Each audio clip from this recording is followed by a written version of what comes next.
ലോകം ഇപ്പോൾ ശരിക്കും ഒരു ട്വിസ്റ്റ് നിറഞ്ഞ സിനിമ പോലെയാണ് മുന്നോട്ട് പോയിക്കൊണ്ടിരിക്കുന്നത്. ഒരു വശത്ത് ഇറാനും ഇസ്രായേലും തമ്മിലുള്ള മിസൈൽ പോരാട്ടം റഷ്യ യുക്രൈൻ സമാധാന ചർച്ചകളെ പോലും പ്രതിസന്ധിയിലാക്കുമ്പോൾ, മറുവശത്ത് അമേരിക്ക തങ്ങളുടെ സൈനിക ശക്തി ഉപയോഗിച്ച് ലാറ്റിൻ അമേരിക്കയിലെ ലഹരി മാഫിയകൾക്കെതിരെ ഒരു പുതിയ നാർക്കോ വാർ പ്രഖ്യാപിച്ചിരിക്കുകയാണ്. ഇതിനിടയിൽ ഹോർമുസ് കടലിടുക്കിലെ സംഘർഷം കാരണം ആഗോള AI വിപ്ലവം തന്നെ ഒരു ഊർജ്ജ പ്രതിസന്ധിയിൽ കുടുങ്ങി കൊറിയൻ വിപണിയെ തകർക്കുന്നുണ്ട്. എന്നാൽ ഈ യുദ്ധമേഘങ്ങൾക്കിടയിലും പ്രവാസികൾക്ക് ആശ്വാസമായിട്ട് UAEയും കുവൈത്തും തങ്ങളുടെ വിസ നിയമങ്ങളിൽ വമ്പൻ ഇളവുകൾ പ്രഖ്യാപിച്ച് മനുഷ്യത്വത്തിന്റെ മാതൃക കാട്ടുകയാണ്. ലോകം ഒരു ആയുധപുരയായി മാറുമ്പോഴും സാധാരണക്കാരനെ ചേർത്ത് പിടിക്കുന്ന ഈ വലിയ മാറ്റങ്ങളെക്കുറിച്ച് നമുക്കിന്ന് വിശദമായി സംസാരിക്കാം. വെൽക്കം ടു ലോക.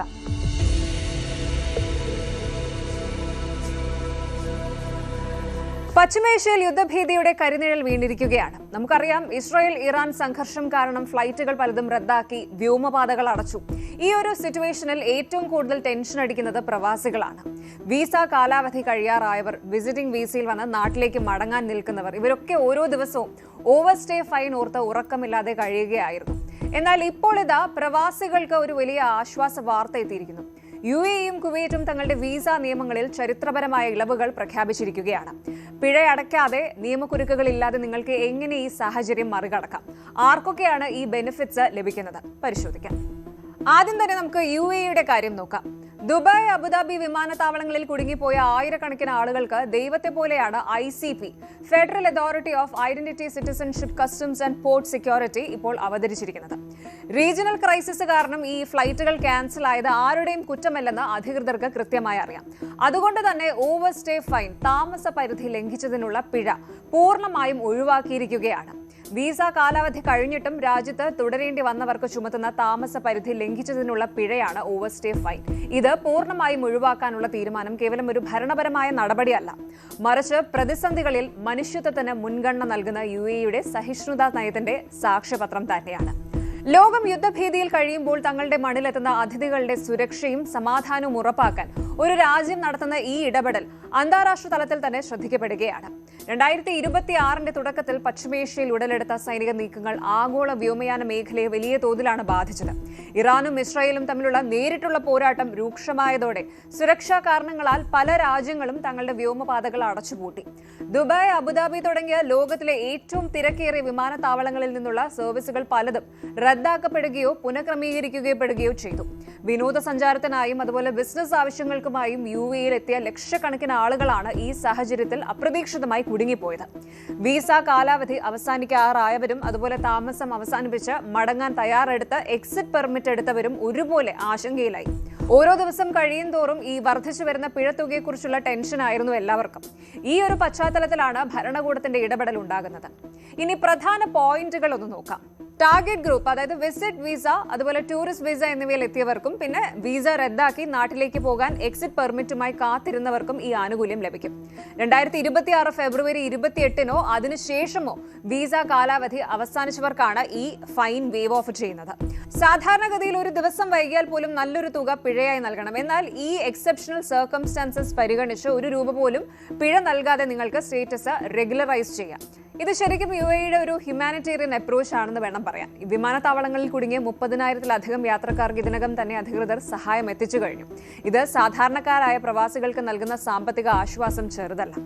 UAE ഭരണകൂടം എപ്പോഴും ഉയർത്തിപ്പിടിക്കുന്ന മൂല്യമാണ് സഹിഷ്ണുത എന്ന് പറയുന്നത്.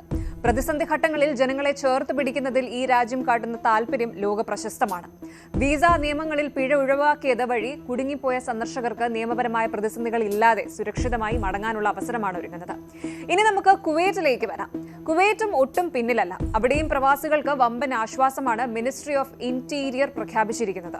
ടൂറിസ്റ്റ് വിസകൾ 1 മാസത്തേക്കും നിലവിൽ കുവൈറ്റിന് പുറത്തുള്ള പ്രവാസികളുടെ ആബ്സെൻസ് പെർമിറ്റ് 3 മാസത്തേക്കും യാതൊരു ഫീസും കൂടാതെ ഓട്ടോമാറ്റിക്കായി നീട്ടി നൽകിയിട്ടുണ്ട്. മേഖലയിലെ വ്യോമഗതാഗത നിയന്ത്രണങ്ങളും വിമാനങ്ങൾ റദ്ദാക്കിയതും കാരണം പലർക്കും കൃത്യസമയത്ത് കുവൈറ്റിലേക്ക് മടങ്ങാൻ കഴിയാത്ത സാഹചര്യം മുൻനിർത്തിയാണ് ഈ ഒരു തീരുമാനം. കുവൈറ്റിലെ മാറ്റങ്ങൾ കുറച്ചുകൂടി ഓട്ടോമാറ്റിക് ആണ് എന്ന് വേണം പറയാൻ. ഫെബ്രുവരി 28 ശനിയാഴ്ച മുതൽ കാലാവധി അവസാനിച്ചതോ അവസാനിക്കാൻ പോകുന്നതുമായ എല്ലാത്തരം സന്ദർശക എൻട്രി വിസകളും 1 മാസത്തേക്ക് കൂടി നീട്ടി നൽകി. വിസ നീട്ടുന്നതിനായി റെസിഡൻസി അഫയേഴ്സ് ഡിപ്പാർട്ട്മെന്റുകൾ നേരിട്ട് സന്ദർശിക്കേണ്ടതില്ല. ഇലക്ട്രോണിക് സംവിധാനം വഴി ഇത് സ്വയം പുതുക്കപ്പെടും, ഓട്ടോമാറ്റിക് ആണ്. ഇനി ആബ്സെൻസ് പെർമിറ്റ്, അതായത് നാട്ടിൽ പോയവർക്ക് വലിയൊരു ഷോക്കായിരുന്നു വിമാനങ്ങൾ റദ്ദാക്കിയത്. 6 മാസം തികയുന്നതിന് മുൻപ് തിരികെ എത്തിയില്ല എങ്കിൽ വീസ റദ്ദാകുമോ എന്നുള്ള പേടി എല്ലാവർക്കും ഉണ്ടായിരുന്നു. എന്നാൽ കുവൈത്ത് ഭരണകൂടം 3 മാസത്തെ അഡീഷണൽ ആബ്സെൻസ് പെർമിറ്റ് ഓട്ടോമാറ്റിക്കായി അനുവദിച്ചിട്ടുണ്ട്. ഈ എക്സ്റ്റൻഷൻ തികച്ചും സൗജന്യമാണ്. യാതൊരുവിധ അഡ്മിനിസ്ട്രേറ്റീവ് ഫീസും ഇതിനായി നൽകേണ്ടതില്ല എന്നുള്ളൊരു പ്രത്യേകത കൂടിയുണ്ട്. കുവൈത്തിലെ നിയമപ്രകാരം പ്രവാസികൾ രാജ്യത്തിന് പുറത്ത് 6 മാസത്തിൽ കൂടുതൽ, ഗാർഹിക തൊഴിലാളികൾക്ക് ഇത് 4 മാസമാണ്. ഈ ഒരു കാലയളവിൽ കൂടുതൽ തുടർച്ചയായി താമസിച്ചാൽ അവരുടെ റെസിഡൻസി റദ്ദാകും. ഇത് ഒഴിവാക്കാൻ മുൻകൂട്ടി വാങ്ങുന്ന അനുമതിയാണ് ആബ്സെൻസ് പെർമിറ്റ് എന്ന് പറയുന്നത്. ഇനി ഇവിടെ ഒരു കാര്യം നമ്മൾ പ്രത്യേകം ശ്രദ്ധിക്കാനുണ്ട്, പ്രത്യേകം പറയാനുണ്ട്. ഇത്തരം ഇളവുകൾ പ്രഖ്യാപിക്കുമ്പോൾ കൂടെ വരുന്നതാണ് തട്ടിപ്പുകാരും. നിങ്ങളുടെ വീസ നീട്ടിത്തരാം, പിഴ ഒഴിവാക്കി തരാം എന്ന് പറഞ്ഞു വരുന്ന ഏജന്റുമാരെ വിശ്വസിക്കരുത്. ഇത്തരം ഒരു പ്രതിസന്ധി ഘട്ടത്തിൽ സോഷ്യൽ മീഡിയ വഴി തെറ്റായ വിവരങ്ങൾ പ്രചരിക്കാൻ സാധ്യതയുള്ളതിനാൽ ഔദ്യോഗിക ചാനലുകളെ മാത്രം ആശ്രയിക്കാൻ അതോറിറ്റി കർശന നിർദ്ദേശം നൽകിയിട്ടുണ്ട്. വീസ നിയമങ്ങളിലെ മാറ്റങ്ങൾ, പിഴയിളവ് ലഭിക്കുന്നതിനുള്ള നിബന്ധനകൾ എന്നിവയെക്കുറിച്ച് വ്യക്തമായ ധാരണയില്ലാത്തത് പലപ്പോഴും യാത്രക്കാരെ ചതിക്കുഴികളിൽ വീഴ്ത്തിയേക്കാം. ഇതൊരു ഗവൺമെന്റ് ടു യൂസർ സർവീസ് ആണ്.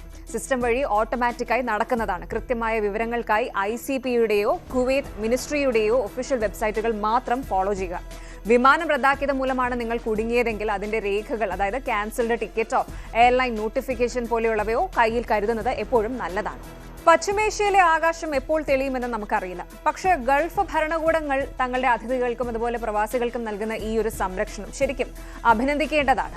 ഈ തീരുമാനം പശ്ചിമേഷ്യൻ സംഘർഷങ്ങൾക്കിടയിൽ കുടുങ്ങിയ ആയിരക്കണക്കിന് കുടുംബങ്ങൾക്കാണ് പ്രത്യാശ പകരുന്നത്. യുദ്ധം രാഷ്ട്രീയമാണ്, പക്ഷേ ഇതിന്റെ ഇടയിൽ സാധാരണക്കാരൻ വലയരുത് എന്ന വലിയൊരു പാഠമാണ് UAE-യും കുവൈത്തും ഒക്കെ നൽകുന്നത്.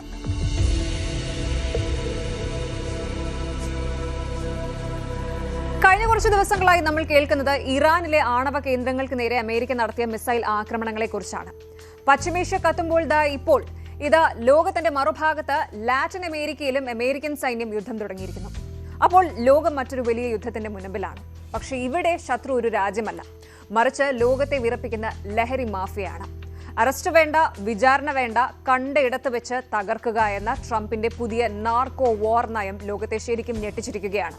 ഒരു വശത്ത് ആണവായുധങ്ങൾ കയ്യിലുള്ള ഇറാൻ, മറുവശത്ത് കോടിക്കണക്കിന് ഡോളറിന്റെ ആസ്തിയുള്ള ഡ്രഗ് കാർട്ടലുകൾ.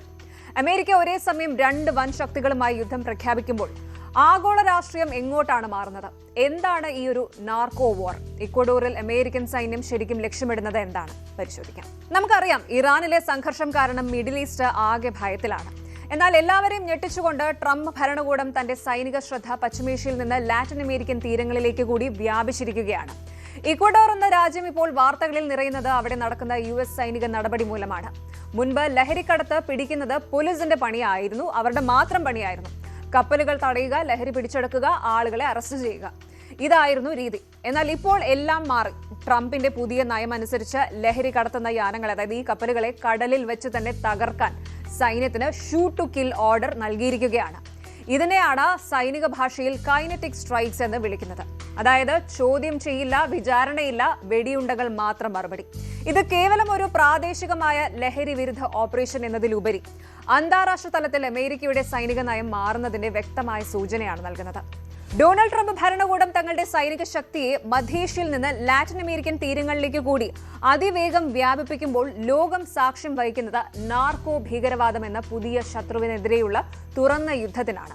ലഹരിക്കടത്ത് സംഘങ്ങളെ വെറും ക്രിമിനൽസ് ആയിട്ടല്ല, മറിച്ച് വിദേശ ഭീകര സംഘടനകളായിട്ട് മുദ്ര കുത്തിക്കൊണ്ടാണ് അമേരിക്ക ഈ നീക്കം നടത്തുന്നത് എന്നത് ഇതിന്റെ ഗൗരവം വർദ്ധിപ്പിക്കുന്നു.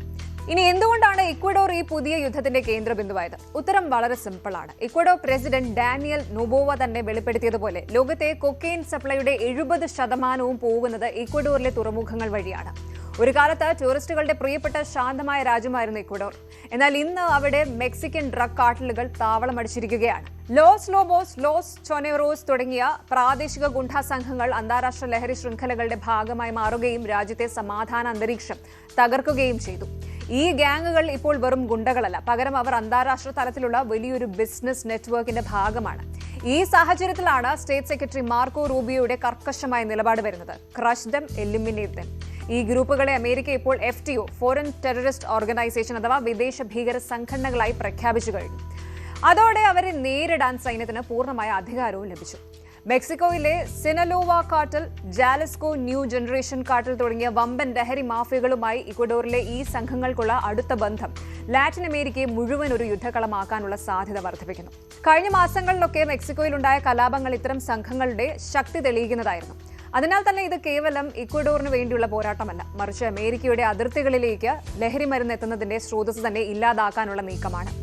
ഇക്വഡോർ പ്രതിരോധ മന്ത്രാലയം ഈ സൈനിക നീക്കത്തെ സ്വാഗതം ചെയ്തിട്ടുണ്ടെങ്കിലും ഒരു പരമാധികാര രാജ്യത്തിന്റെ മണ്ണിലും ജലത്തിലും വിദേശ സൈന്യം നടത്തുന്ന ഇത്തരം ഓപ്പറേഷനുകൾ ഭാവിയിൽ എന്ത് പ്രത്യാഘാതങ്ങൾ ഉണ്ടാക്കുമെന്ന് രാഷ്ട്രീയ നിരീക്ഷകർ ഉറ്റുനോക്കുന്നുണ്ട്.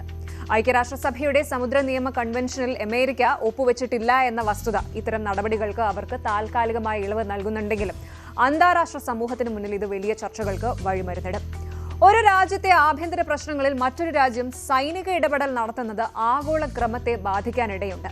മയക്കുമരുന്ന് കടത്തിനെ ഭീകരവാദമായി കണക്കാക്കി മിസൈലുകൾ ഉപയോഗിച്ച് നേരിടുന്നത് ലോകമെമ്പാടുമുള്ള മനുഷ്യാവകാശ സംഘടനകളെയും ആശങ്കയിലാഴ്ത്തുന്നുണ്ട്.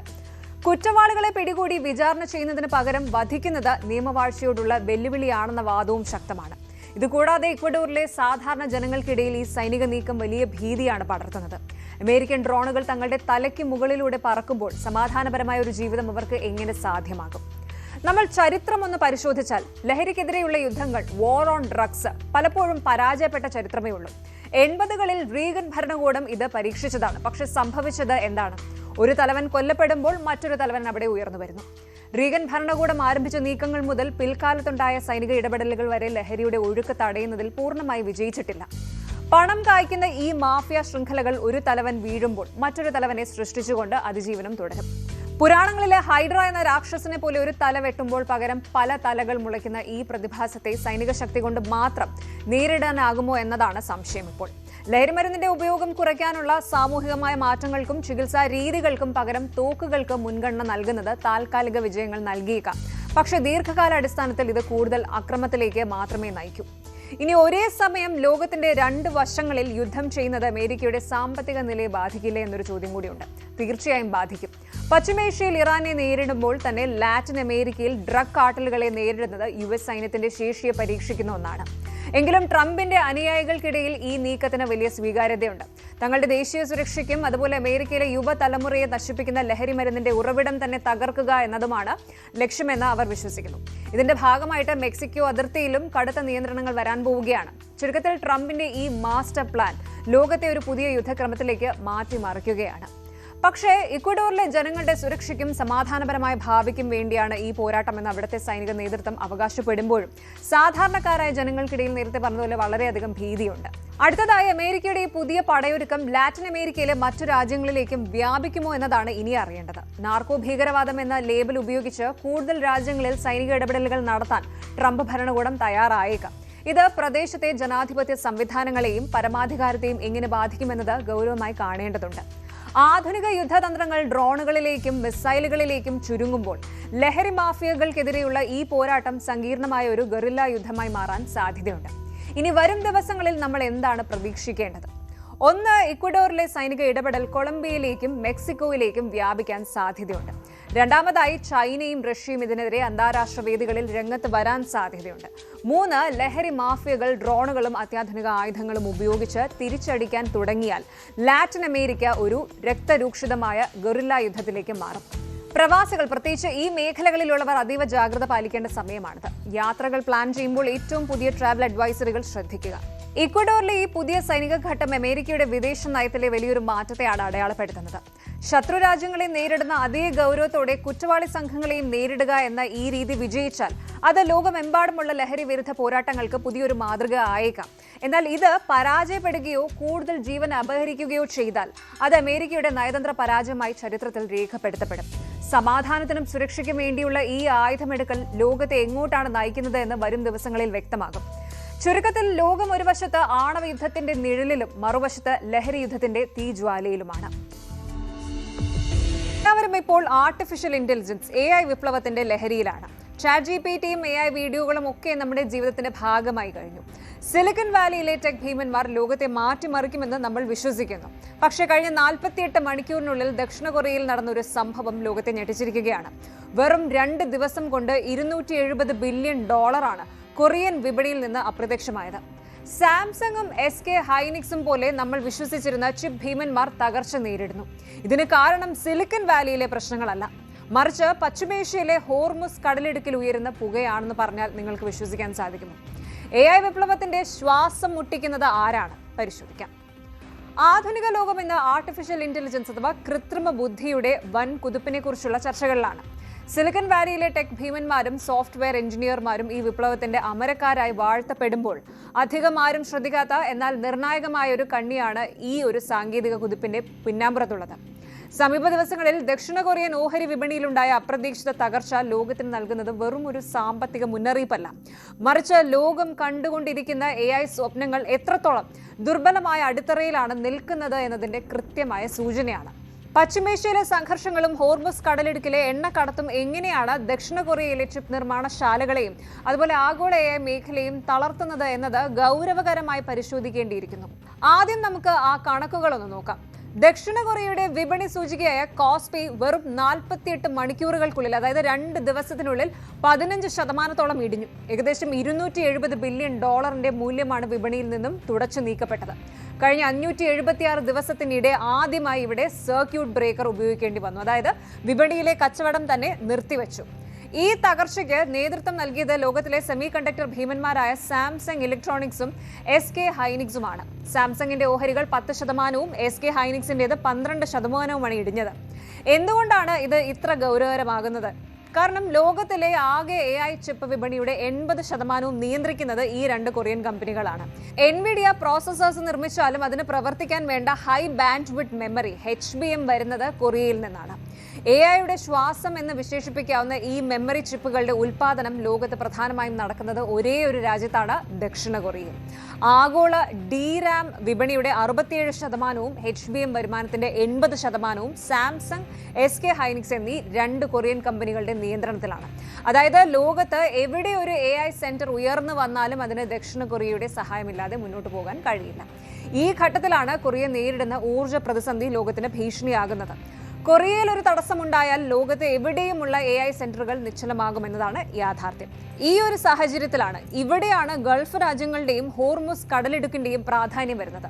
ലോകത്തിലെ ഏറ്റവും വലിയ വ്യാവസായിക കേന്ദ്രങ്ങളിൽ ഒന്നാണെങ്കിലും ദക്ഷിണ കൊറിയയ്ക്ക് സ്വന്തമായി ഊർജ്ജ സ്രോതസ്സുകൾ കുറവാണ്.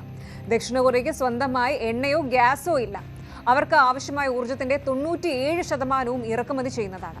ഇതിൽ സിംഹഭാഗവും ഭൂരിഭാഗവും വരുന്നത് മിഡിൽ ഈസ്റ്റിൽ നിന്നാണ്. ഹോർമുസ് കടലിടുക്കിലൂടെയാണ് ഈ എണ്ണക്കപ്പലുകൾ കടന്നു പോകുന്നത്. ഇപ്പോൾ ഇറാൻ-ഇസ്രായേൽ സംഘർഷം കാരണം ഹോർമുസ് കടലിടുക്ക് അടച്ചതോടെ കാര്യങ്ങൾ അവതാളത്തിലായിരിക്കുന്നു. അതീവ സങ്കീർണമായ AI ചിപ്പുകൾ നിർമ്മിക്കാൻ ഭീമമായ തോതിൽ വൈദ്യുതി ആവശ്യമാണ്. ഊർജ്ജമില്ലെങ്കിൽ ചിപ്പുകളില്ല, ചിപ്പുകളില്ലെങ്കിൽ AI വിപ്ലവവുമില്ല. ശരിക്കും പറഞ്ഞാൽ AIയുടെ ജീവവായു ഇപ്പോൾ ഹോർമുസ് കടലിടുക്കിൽ അവിടുത്തെ ഓളങ്ങളിൽ കുടുങ്ങിക്കിടക്കുകയാണ് എന്ന് സാരം. മറ്റൊരു ഞെട്ടിക്കുന്ന വിവരം എന്താണെന്ന് വെച്ചാൽ ഈ ചിപ്പുകളുടെ ആഗോള സ്റ്റോക്ക് അല്ലെങ്കിൽ ബഫർ സ്റ്റോക്ക് വളരെ കുറവാണ്. നിലവിൽ ലോകത്ത് ഈ മെമ്മറി ചിപ്പുകളുടെ സംഭരണം വളരെ കുറഞ്ഞ അളവിൽ മാത്രമാണ് ഉള്ളത് എന്നതും ആശങ്ക വർദ്ധിപ്പിക്കുന്നു. DRAM ചിപ്പുകൾ വെറും 2 മുതൽ 3 ആഴ്ചത്തേക്കും അതുപോലെ NAND ഫ്ലാഷ് ചിപ്പുകൾ 3 മുതൽ 4 ആഴ്ചത്തേക്കും മാത്രമേ ലോകത്ത് നിലവിൽ സ്റ്റോക്ക് ഉള്ളൂ എന്നാണ് കണക്കുകൾ സൂചിപ്പിക്കുന്നത്. ഹോർമുസ് കടലിടുക്കിലെ പ്രതിസന്ധി ഒരു മാസം നീണ്ടു നിന്നാൽ ലോകം മുഴുവൻ ചിപ്പുകൾക്കായി നെട്ടോട്ടമോടും. ലോകത്തെ AI വിപ്ലവം തന്നെ പാതി വഴിയിൽ നിലയ്ക്കുന്ന അവസ്ഥയുണ്ടാകും. ഉൽപാദനത്തിൽ കുറവ് വരുന്നതോടെ ചിപ്പുകളുടെ വില കുതിച്ചുയരുകയും കമ്പനികൾ തങ്ങളുടെ വിപുലീകരണ പദ്ധതികൾ മാറ്റിവെക്കുകയും ചെയ്യും. ലാപ്ടോപ്പുകൾ, സ്മാർട്ട് ഫോണുകൾ, സെർവറുകൾ എന്നിവയുടെ വില കുതിച്ചുയരും.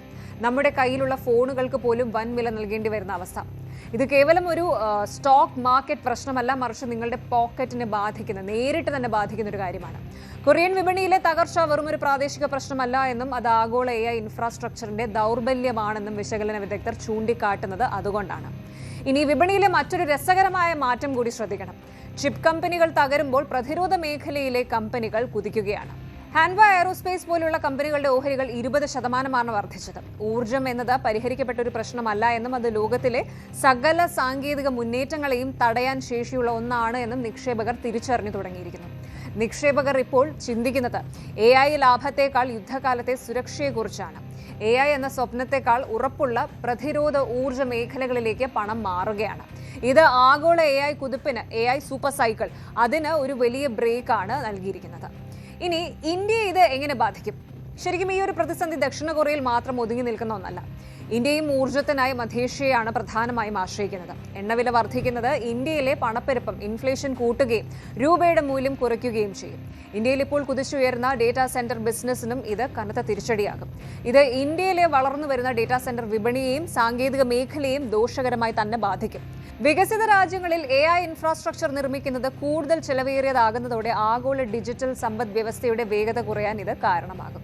ആർട്ടിഫിഷ്യൽ ഇന്റലിജൻസ് വിപ്ലവത്തിന് മുന്നിൽ ചിപ്പുകളോ സോഫ്റ്റ്വെയറോ അല്ലെങ്കിൽ പ്രഗത്ഭരായ മനുഷ്യരോ അല്ല ഏറ്റവും വലിയ തടസ്സമായി വരാൻ പോകുന്നത് എന്ന് കൊറിയൻ വിപണി തെളിയിക്കുന്നു. മറിച്ച് ആ ചിപ്പുകൾ നിർമ്മിക്കാൻ ആവശ്യമായ ഊർജ്ജവും അതിന്റെ സുഗമമായ ലഭ്യതയുമാണ് യഥാർത്ഥ വെല്ലുവിളി. ഭൗമരാഷ്ട്രീയ സാഹചര്യങ്ങൾ 10 ദിവസത്തിനുള്ളിൽ ശാന്തമാവുകയും എണ്ണവില കുറയുകയും ചെയ്താൽ ഈ തകർച്ച നിക്ഷേപകർക്ക് ഒരു വലിയ അവസരമായി മാറിയേക്കാം. ഇനി ദീർഘകാലാടിസ്ഥാനത്തിൽ നോക്കുമ്പോൾ ആഗോള സാങ്കേതിക വിദ്യ എത്രത്തോളം പ്രകൃതിവാതകങ്ങളെയും ഫോസിൽ ഇന്ധനങ്ങളെയും ആശ്രയിച്ചാണ് നിൽക്കുന്നത് എന്ന കൈപ്പേറിയ സത്യം ഇത് നമ്മെ ഓർമ്മിപ്പിക്കുന്നു. AI വിപ്ലവം സുസ്ഥിരമാകണമെങ്കിൽ ചിപ്പ് ഡിസൈനുകളിൽ മാത്രമല്ല, അവ നിർമ്മിക്കാൻ ആവശ്യമായ ഊർജ്ജ സ്രോതസ്സുകളുടെ വൈവിധ്യവൽക്കരണത്തിലും ലോകം ശ്രദ്ധ കേന്ദ്രീകരിക്കേണ്ടതുണ്ട്. ചുരുക്കത്തിൽ AI വിപ്ലവം എത്രത്തോളം ദുർബലമായ ഒരു അടിത്തറയിലാണ് നിൽക്കുന്നത് എന്ന് കൊറിയൻ വിപണി തെളിയിക്കുന്നു. നമ്മൾ എത്ര വലിയ സാങ്കേതിക വിദ്യ വികസിപ്പിച്ചാലും അതിന് പ്രവർത്തിക്കാൻ വേണ്ട ഊർജ്ജം പ്രകൃതിവാതകങ്ങളെയും ഫോസിൽ ഇന്ധനങ്ങളെയും ആശ്രയിച്ചാണ് ഇരിക്കുന്നത്. സിലിക്കൺ വാലിയിലെ AI സ്വപ്നങ്ങളെ മുക്കിക്കളയാൻ ഹോർമുസ് കടലിടുക്കിലെ ഒരു ചെറിയ ഓളം മതി എന്ന യാഥാർത്ഥ്യം ലോകം തിരിച്ചറിഞ്ഞു കഴിഞ്ഞു. ഭൗമരാഷ്ട്രീയ സാഹചര്യങ്ങൾ ശാന്തമായാൽ മാത്രമേ വിപണി തിരിച്ചുപിടിക്കൂ. AI വിപ്ലവം സുസ്ഥിരമാകണമെങ്കിൽ ഊർജ്ജ സ്രോതസ്സുകളിൽ കൂടി ഒരു വിപ്ലവം ഉണ്ടാകേണ്ടിയിരിക്കുന്നു.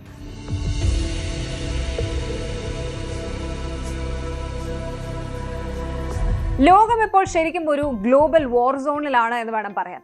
ഒരു വശത്ത് 2 വർഷമായി തുടരുന്ന റഷ്യ-യുക്രൈൻ യുദ്ധമുണ്ട്. അത് എങ്ങനെയെങ്കിലും ഒന്ന് അവസാനിക്കുമെന്ന് നമ്മൾ കരുതുമ്പോഴായിരുന്നു മറുവശത്ത് പശ്ചിമേഷ്യ കത്തുന്നത്. ഇസ്രായേലും ഇറാനും തമ്മിലുള്ള നേരിട്ടുള്ള യുദ്ധം വെറും ഒരു മിഡിൽ ഈസ്റ്റ് പ്രശ്നം മാത്രമല്ല. ഇത് എങ്ങനെയാണ് ആയിരക്കണക്കിന് മൈലുകൾ അകലെയുള്ള റഷ്യയും യുക്രൈനെയും ബാധിക്കുന്നത്? സമാധാന ചർച്ചകൾക്ക് തൊട്ടടുത്തെത്തിയ ഈ 2 രാജ്യങ്ങളെയും ഇറാൻ യുദ്ധം എങ്ങനെയാണ് പിന്നോട്ട് വലിക്കുന്നത്? ബാഡ് ന്യൂസ് ഫോർ പീസ് എന്ന് രാഷ്ട്രീയ നിരീക്ഷകർ വിളിക്കുന്ന ഈ പ്രതിസന്ധിയെക്കുറിച്ച് നമുക്കൊന്ന് വിശദമായി സംസാരിക്കാം. ആദ്യമേ പറയട്ടെ, റഷ്യയും യുക്രൈനും തമ്മിൽ ഒരു സീസ് ഫയർ, വെടിനിർത്തലിന് വേണ്ടിയുള്ള രഹസ്യമായ നീക്കങ്ങൾ നടക്കുന്നുണ്ടായിരുന്നു. എന്നാൽ പശ്ചിമേഷ്യയിൽ ഇറാൻ ഒരു യുദ്ധത്തിലേക്ക് നീങ്ങിയതോടെ ആ സമാധാന ചർച്ചകൾക്ക് വലിയൊരു തടസ്സം നേരിട്ടിരിക്കുകയാണ്. എന്തുകൊണ്ടാണ് ഇത് സംഭവിക്കുന്നത്? സിമ്പിളായിട്ട് പറഞ്ഞാൽ, ലോകത്തിന്റെ ശ്രദ്ധ ഇപ്പോൾ യുക്രൈനിൽ നിന്ന് മാറി മിഡിൽ ഈസ്റ്റിലേക്ക് പോയിരിക്കുകയാണ്.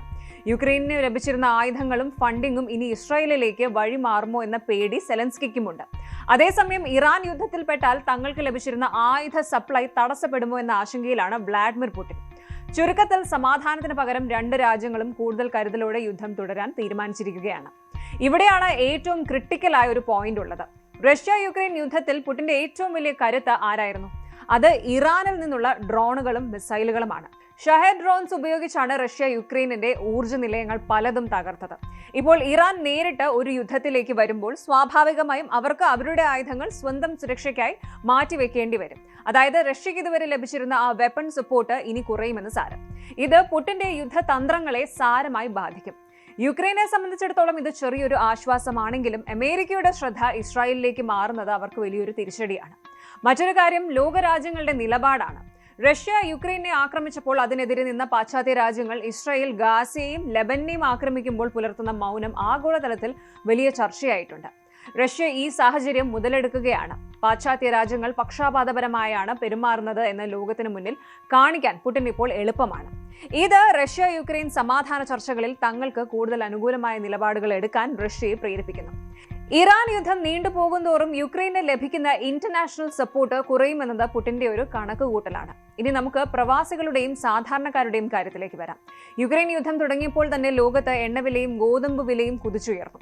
ഇപ്പോൾ ഇറാൻ കൂടി യുദ്ധത്തിൽ പങ്കാളിയാകുമ്പോൾ ഗ്ലോബൽ ഓയിൽ മാർക്കറ്റ് ആകെ കലുഷിതമാകും. ഹോർമുസ് കടലിടുക്കിലെ പ്രശ്നങ്ങൾ കാരണം എണ്ണവില $100 മുകളിൽ പോകുന്നത് അത് റഷ്യയ്ക്കും ലാഭമാണ്. കാരണം ലോകത്തെ വലിയൊരു എണ്ണ ഉൽപാദകരുമാണ് റഷ്യ. യുദ്ധത്തിനിടയിലും എണ്ണ വിറ്റ് പണമുണ്ടാക്കാൻ ഇത് റഷ്യയെ സഹായിക്കും. പക്ഷേ ഇന്ത്യ ഉൾപ്പെടെയുള്ള രാജ്യങ്ങളിൽ ഇത് വൻ പണപ്പെരുപ്പത്തിന് കാരണമാകും. നിങ്ങളുടെ നിത്യോപയോഗ സാധനങ്ങളുടെ വില മുതൽ വിമാന ടിക്കറ്റ് നിരക്ക് വരെ ഉയരാൻ പോകുന്നു എന്നാണ് ഇതിനർത്ഥം. ഏറ്റവും പുതിയ റിപ്പോർട്ടുകൾ പ്രകാരം ഒരു സമാധാന ചർച്ചയ്ക്കും റഷ്യ തയ്യാറായേക്കില്ല. ഇറാൻ സംഘർഷം അമേരിക്കയെ വല്ലാതെ തളർത്തിയിരിക്കുകയുമാണ്. യുക്രൈനെ സഹായിക്കണോ അതോ ഇസ്രായേലിനെ സംരക്ഷിക്കണോ എന്ന കാര്യത്തിൽ വൈറ്റ് ഹൗസ് ഒരു വലിയ കൺഫ്യൂഷനിലാണ് എന്ന് പറയണം. ഈ ഡിപ്ലോമാറ്റിക് വാക്വം അല്ലെങ്കിൽ നയതന്ത്രപരമായ വിടവ് മുതലെടുത്ത് യുക്രൈനിൽ കൂടുതൽ മുന്നേറ്റം നടത്താനാണ് റഷ്യയുടെ പ്ലാൻ. അതായത് നമ്മൾ പ്രതീക്ഷിച്ച സമാധാനം ഇനി പെട്ടെന്നുണ്ടാകില്ല എന്ന് സാരം. ഇറാനിലെ ഓരോ മിസൈൽ ആക്രമണവും യുക്രൈനിലെ യുദ്ധഭൂമിയിലും അതിന്റെ അലയൊലികൾ ഉണ്ടാക്കുന്നുണ്ട്. ഇതൊരു മൂന്നാം ലോക മഹായുദ്ധത്തിലേക്ക് പോകുമോ? രാഷ്ട്രീയ നിരീക്ഷകർ പറയുന്നത് നമ്മൾ ഇപ്പോൾ തന്നെ ഒരു ലിമിറ്റഡ് വേൾഡ് വാർ സോണിലാണ് എന്നാണ്. പരോക്ഷമായി ലോകശക്തികളെല്ലാം ഈ രണ്ട് യുദ്ധങ്ങളിലും പങ്കാളികളാണ്. സമാധാനത്തിന് വേണ്ടി ലോകം കാത്തിരിക്കുമ്പോഴാണ് ഇറാൻ യുദ്ധം ഒരു വില്ലനായി അവതരിക്കുന്നത്. ഇത് റഷ്യ യുക്രൈൻ ചർച്ചകളെ പൂർണ്ണമായും ഇല്ലാതാക്കുമോ? ചർച്ചകൾക്കും വിട്ടുവീഴ്ചകൾക്കും പകരം തോക്കുകൾക്കും മിസൈലുകൾക്കും പ്രാധാന്യം ലഭിക്കുന്നതോടെ ലോകം ഇന്ന് വലിയൊരു യുദ്ധകളത്തിന് സമാനമായി മാറിയിരിക്കുകയാണ്. ചുരുക്കത്തിൽ ഇറാനിലെ തീയണഞ്ഞാൽ മാത്രമേ യുക്രൈനിലും ഒരു സമാധാനത്തിന് സാധ്യതയുള്ളൂ. ലോകം മുഴുവൻ ഒരു ചങ്ങല പോലെ ബന്ധിക്കപ്പെട്ടിരിക്കുന്നു. ഇറാന്റെ മണ്ണിൽ വീഴുന്ന ഓരോ മിസൈലും യുക്രൈനിലെ സമാധാന ചർച്ചകളുടെ മേൽ പതിക്കുന്ന കനത്ത പ്രഹരമാണ്. ലോകശക്തികൾ തങ്ങളുടെ ആയുധപുരകൾ നിറയ്ക്കുന്ന തിരക്കിലാകുമ്പോൾ സമാധാനം എന്നത് വെറും ഒരു വാക്കായി ഒതുങ്ങുകയാണ്. ആയുധങ്ങൾ കൊണ്ട് ചമച്ച ഈ പന്തലിന് താഴെ ലോകം എത്ര കാലം സുരക്ഷിതമായിരിക്കുമെന്നത് വലിയൊരു ചോദ്യചിഹ്നമാണ്.